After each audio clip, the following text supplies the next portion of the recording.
13ই April শিলিগুড়িতে উত্তরকন্যা অভিযান। এর আগে কর্মীদের বাড়তি অক্সিজেন দিতে উত্তরে ডিওয়াইএফআই এর রাজ্য সম্পাদিকা মীনাক্ষী মুখার্জি।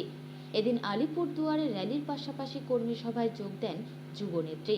এদিন ডিওয়াইএফআই এর যুবনেত্রী মীনাক্ষী মুখার্জি সাংবাদিকদের বলেন, চিরকাল এরা তো ঘুরিয়ে দেওয়ারই কাজ করে, সরকারের কাজ প্রমাণ করা, শাস্তি দেওয়া। রাজ্যের মুখ্যমন্ত্রী মমতা বন্দ্যোপাধ্যায়কে অপদার্থ মুখ্যমন্ত্রী আখ্যা দিয়ে তিনি বলেন, নিজের সরকারি কর্মীদের চোর ডাকাত বলে ডাকে। এটা নিয়ে কি বলা যায়?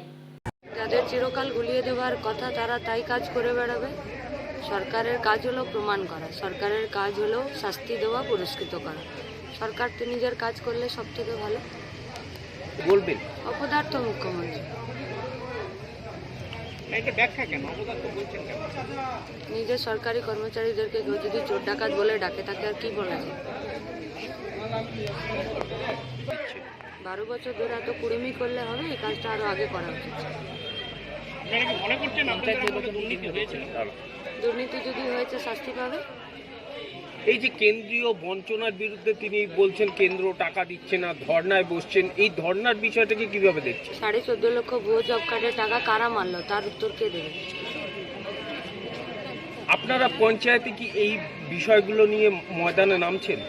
ময়দানে তো বামপন্থীরা নেমেই আছে, নতুন করে নামার তো কিছু নেই। সাধারণ মানুষের, খেটে খাওয়া মানুষের, জনগণের পঞ্চায়েত তৈরি করার জন্য বামপন্থীদের যা কাজ, সেই কাজ থেকে বামপন্থীর একচুল সরেনি।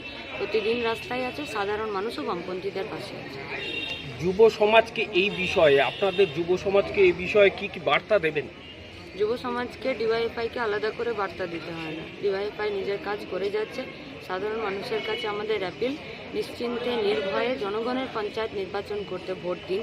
মর্যাদার পঞ্চায়েত, অধিকারের পঞ্চায়েত, মানুষে মানুষে বিভেদের বিরুদ্ধে পঞ্চায়েত ছিল, সেই পঞ্চায়েতকে মানুষের পঞ্চায়েতে, মর্যাদার পঞ্চায়েতে ফেরানোর জন্য সাধারণ মানুষকে এগিয়ে আসতে হবে। বামপন্থীরা সাথে আছে, সামনে আছে। এই মনে হচ্ছে কেন আপনার মনে হচ্ছে না?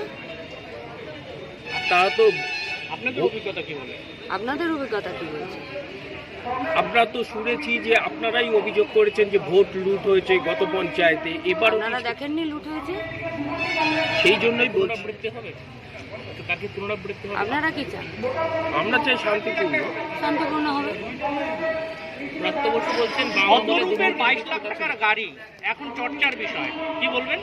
হরিশ চ্যাটার্জি লেনে 35টা প্লটের একজন মালিক, সেটার কি হবে? দিদি না, আর শতরূপের গাড়ি নিয়ে কি হবে? 35টা প্লটের কি হবে?